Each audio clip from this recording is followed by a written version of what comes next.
ઓમ શ્રી ગણેશાય નમઃ. જય શ્રી કૃષ્ણ મિત્રો.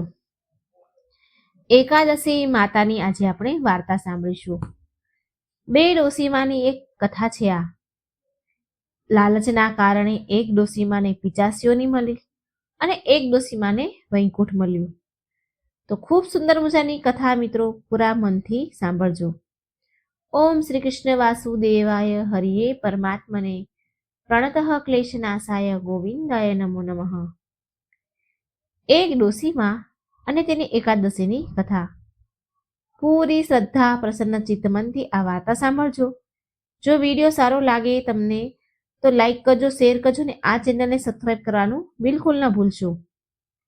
હે માતા એકાદશી, હે શ્રી હરિભક્ત વત્સલ ભગવાન વિષ્ણુ લક્ષ્મીપતિ, જે કોઈ આ કથા સાંભળે છે, કહે છે અને હોકારો ભરે છે તેના પર સદાય તમારી કૃપા રાખજો.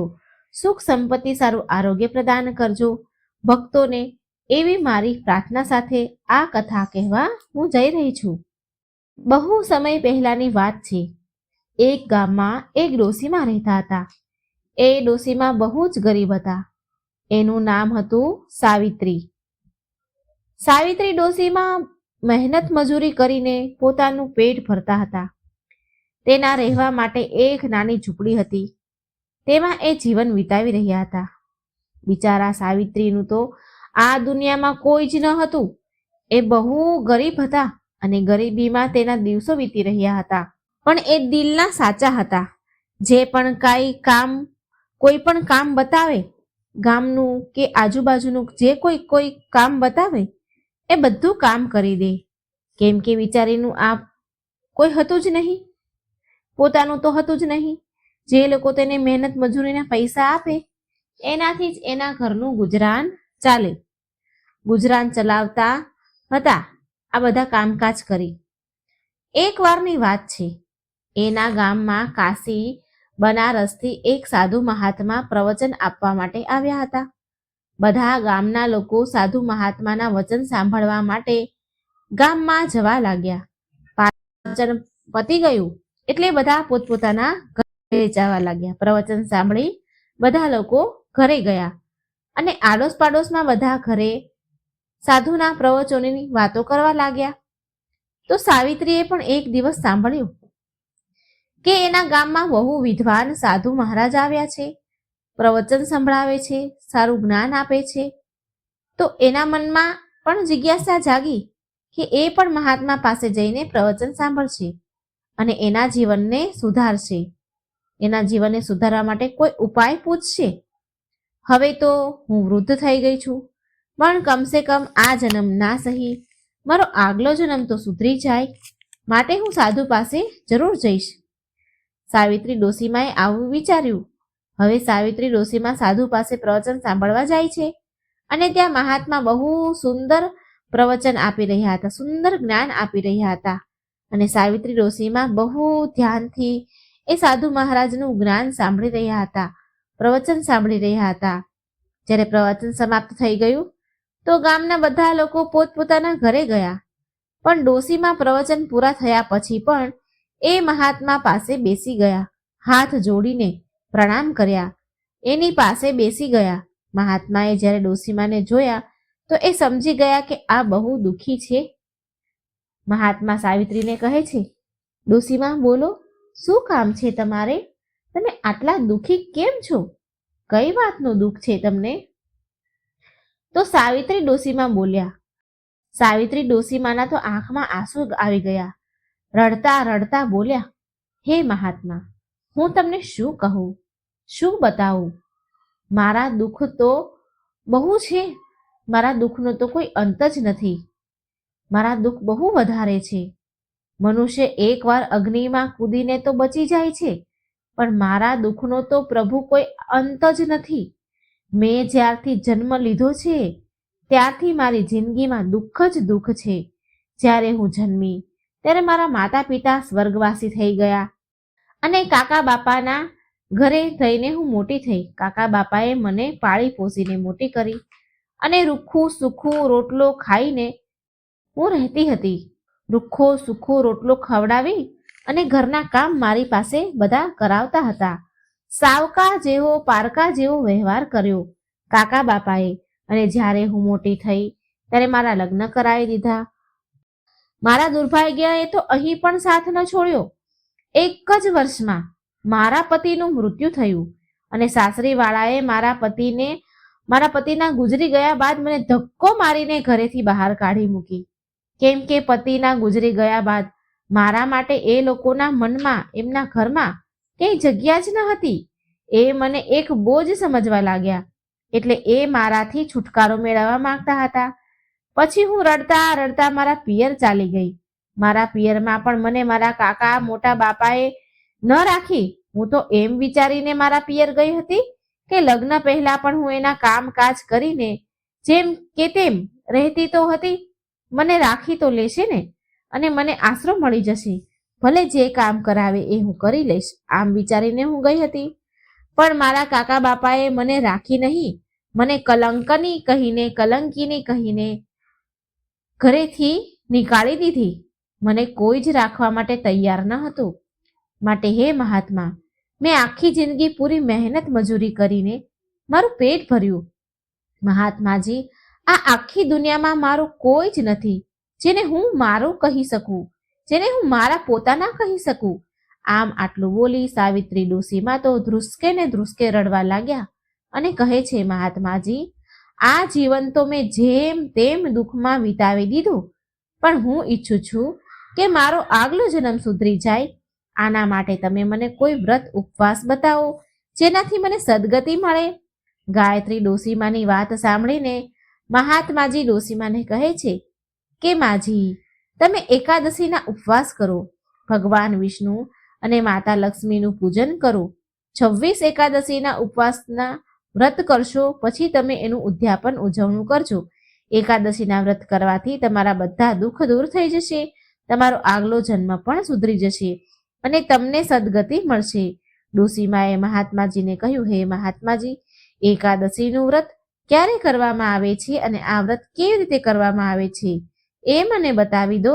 એટલે મહાત્માજી ડોશીમાને કહે છે, હે ડોશીમા, મહિનામાં 2 એકાદશી આવે છે, એક સુદ પક્ષમાં અને એક વદ પક્ષની. ડોશીમા, તમે બંને એકાદશીના વ્રત કરજો.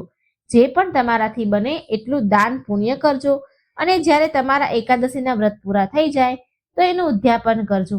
આટલી વિધિ પૂછ્યા બાદ ડોશીમા એમના ઘરે આવી ગયા. ડોશીમાના પાડોશમાં એક જમના નામના ડોશીમા રહેતા હતા. જે પાડોશી હતા એટલે મનમાં ને મનમાં સાવિત્રી સાથે ઈર્ષાનો ભાવ રાખે. એ જમનામાં સાવિત્રી ડોશીમાંથી ઈર્ષા કરતા હતા, કારણ કે સાવિત્રી ગરીબ તો હતી પણ મનની સાચી હતી. ગામના લોકો સાવિત્રી ડોશીને માન સન્માન આપતા. આ વાત જમના ડોશીમાને ગમતી ન હતી. હવે સાવિત્રી ડોશી એમના ઘરે આવી ગયા અને એ એકાદશીનું વ્રત કરવા લાગ્યા. જ્યારે તે એકાદશીના વ્રત કરે ત્યારે પૂજા ઉપવાસ કરે, મા લક્ષ્મી અને ભગવાન વિષ્ણુની પૂજા કરે. તો એની પાડોશણ જમના ડોશી જોતી હતી આ બધું, અને મનમાં ને મનમાં વિચારે કે આ સાવિત્રી ખબર નહીં શેની પૂજા પાઠ કરી રહી છે, જરૂર કઈ ને કઈ તો કરી જ રહી છે. મારે એ વાતની તો જાણ કરવી જોઈએ. તો એક દિવસ સાવિત્રી ડોશીમાં એકાદશીના વ્રત અને પૂજા કરી રહ્યા હતા અને એકાદશીની વાર્તા વાંચી રહ્યા હતા.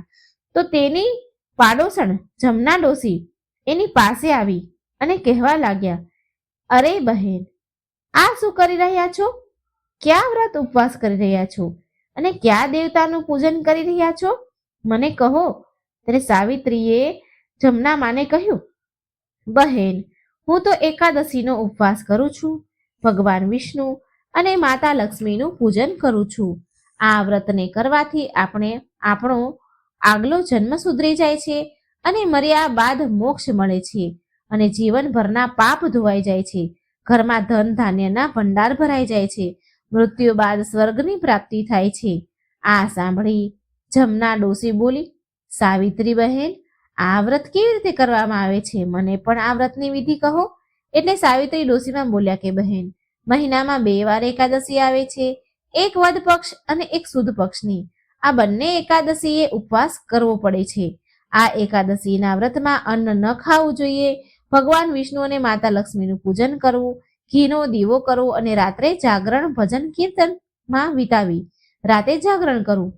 26 એકાદશીનો ઉપવાસ કર્યા બાદ વ્રતનું ઉદ્યાપન કરવું.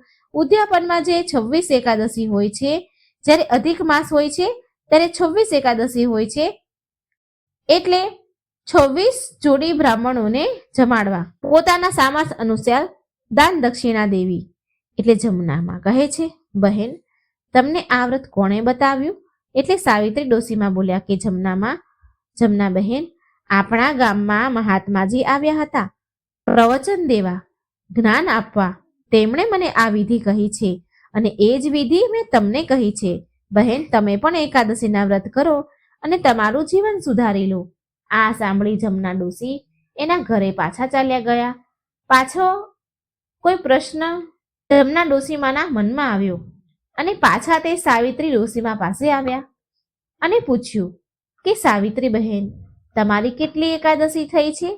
તો સાવિત્રી ડોશીમા બોલ્યા કે મારી તો 14 એકાદશીના વ્રત પૂરા થયા છે, હવે થોડા વ્રત બાકી છે.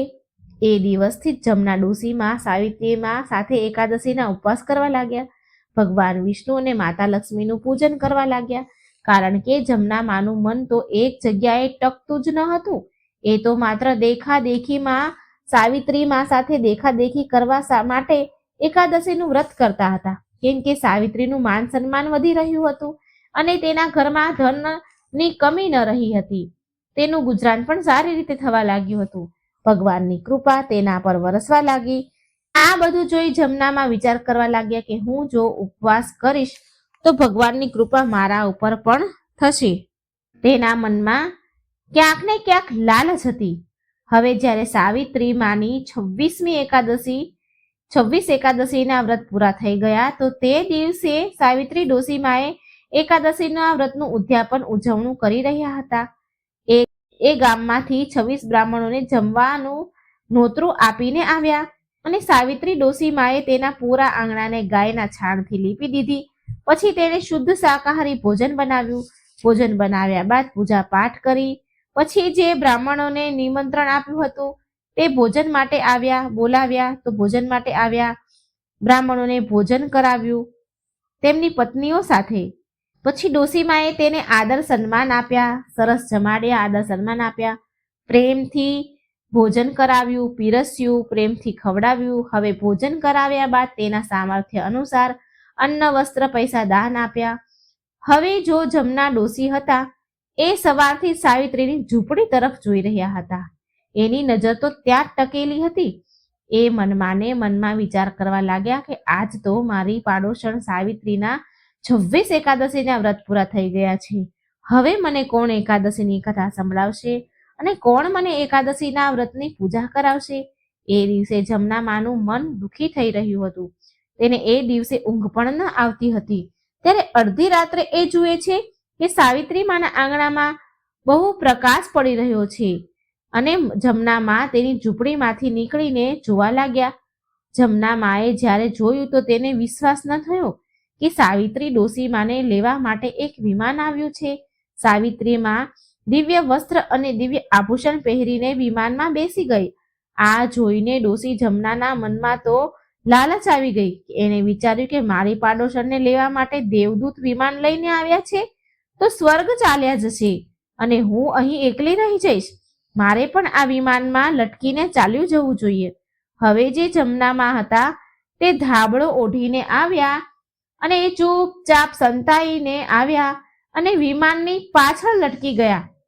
જ્યારે દેવદૂત વિમાનને લઈને પરલોક જવા લાગ્યા તો દેવદૂતને વિમાનમાં ઝટકા વાગવા લાગ્યા. ત્યારે તેમણે જોયું તો વિમાન પાછળ એક ડોશીમાં લટકેલા છે. ત્યારે ત્યાં આકાશવાણી થઈ.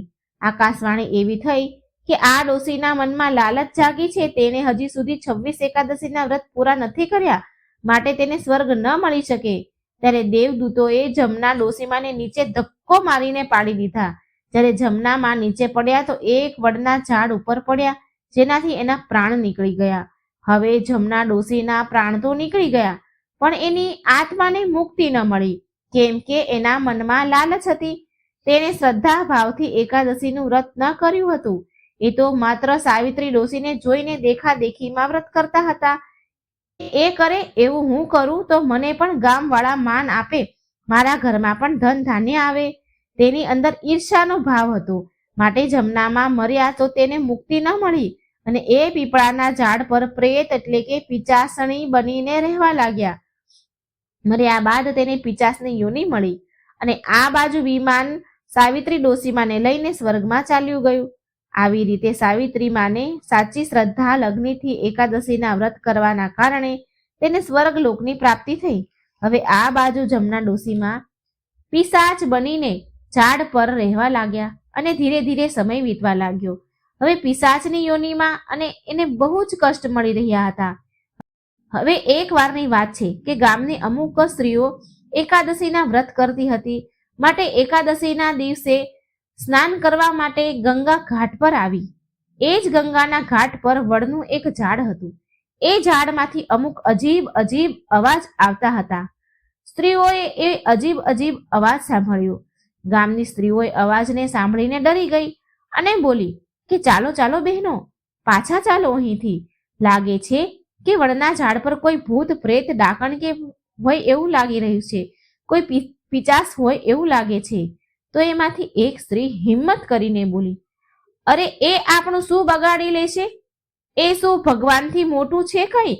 આપણે તો એકાદશીના વ્રત કરીએ છીએ, ભગવાન વિષ્ણુની પૂજા કરીએ છીએ. ચાલો જઈને જોવું જોઈએ, આપણે પૂછવું જોઈએ કે એ કોણ છે. ત્યારે બધી સ્ત્રીઓ હિંમત કરીને આગળ વધી એ વડના ઝાડ પાસે ગઈ અને પૂછવા લાગી, અરે તમે કોણ છો? ભૂત છો, પ્રેત છો, ડાકણ છો, પિશાચ છો, કોણ છો?